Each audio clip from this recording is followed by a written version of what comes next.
Number 21. Both 1 and 2 are true, so let's take a look here. In reference to aircraft fire extinguishing systems. So during removal or installation, the terminals or discharge cartridges should be grounded or shorted. Of course they should, if not they're gonna go off. Those are the squibs also, right? So terminals of discharge cartridges, also known as squibs, should be grounded or shortened. And 2, before connecting a cartridge terminals to the electrical system, the system should be checked with a voltmeter to see that no voltage exists on the terminal connections. That is true because if you do have voltage, you will blow that squib. So there you go. Both of them are true. All right. Number 22. A rupture of the red plastic disc on the thermal discharge line. A rupture of the red plastic disc on the thermal discharge line. So what method is used to detect the thermal discharge of a built-in fire extinguisher system?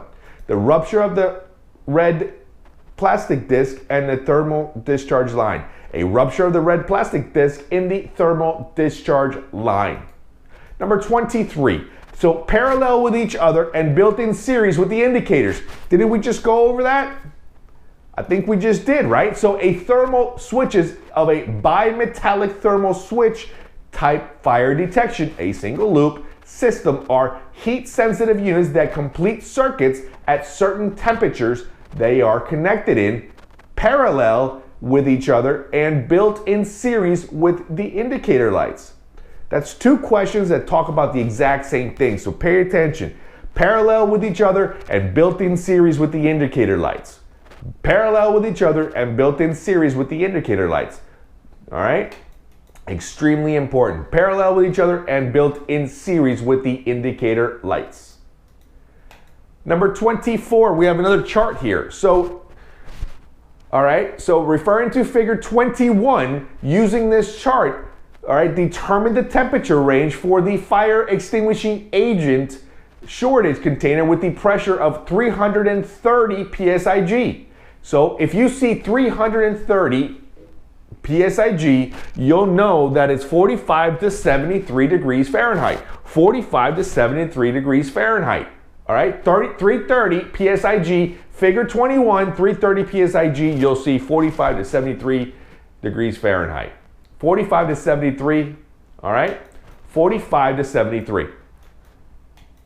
Number 25, you have the same figure also, but look at this. It's 33 degrees Fahrenheit. So at 33 degrees Fahrenheit, you'll move up to 215 to 302 psig.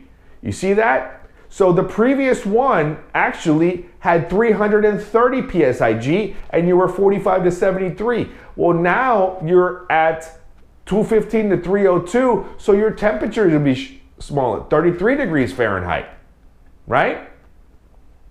Look at it again, 45 to 73, so you have a higher temperature range to be at 330 psig, and now at 33 degrees Fahrenheit, you have a lower psig. It makes sense, all right? 33 degrees Fahrenheit, 215 to 302. Just remember that, 215 to 302, okay?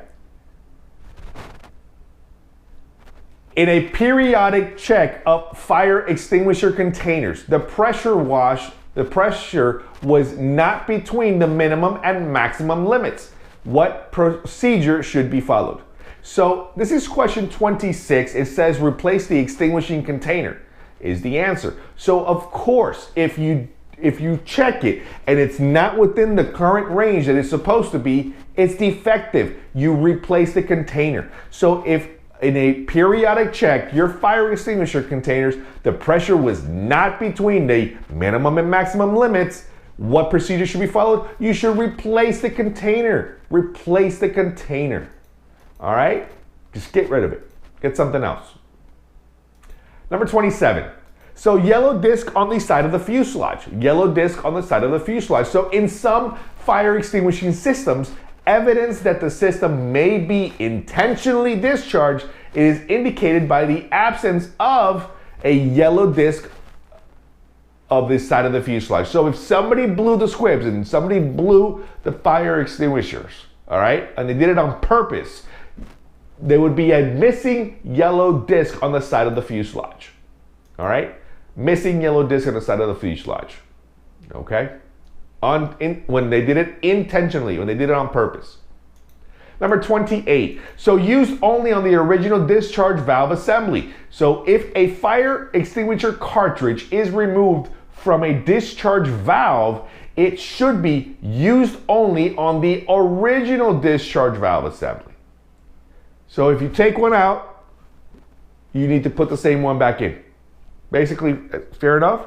If a fire extinguisher cartridge is removed from a discharge valve, it should be used only on the original discharge valve assembly.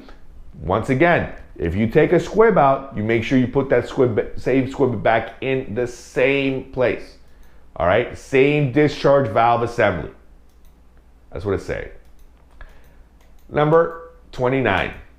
1, 2, 3, and 4. So which of the following are fire precautions which must be observed when working on an oxygen system? All of them. All of them. All of them are extremely important. You should follow every single one of them. 1, 2, 3, and 4. All right, take a good look at them. 1, 2, 3, and 4. You should follow every single one of them when working around oxygen systems.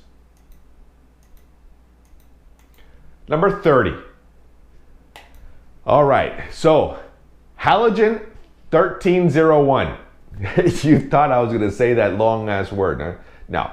Halogen 1301. Halogen 1301. So which fire extinguishing agent is considered to be the least toxic? The least toxic out of them all is halogen 1301. Halogen 1301. Number 31. Replace of damaged sensing elements. Replacement of damaged sensing elements. So maintenance in a fire detection systems include the replacement of damaged sensing elements. Maintenance of fire detection systems include the replacement of damaged sensing elements. Number 32. Device for causing the fire extinguishing agent to be released. Device for causing the fire extinguishing agent to be released. So a squib used in a fire protection system is the actual device that is used for causing the fire extinguishing agent to be released. So when you hear somebody say they blew the fire bottle, it actually what they did is they blew the squib to disperse the fire extinguishing agent. All right? So squib is the device. Take your quiz, and I'll see you soon.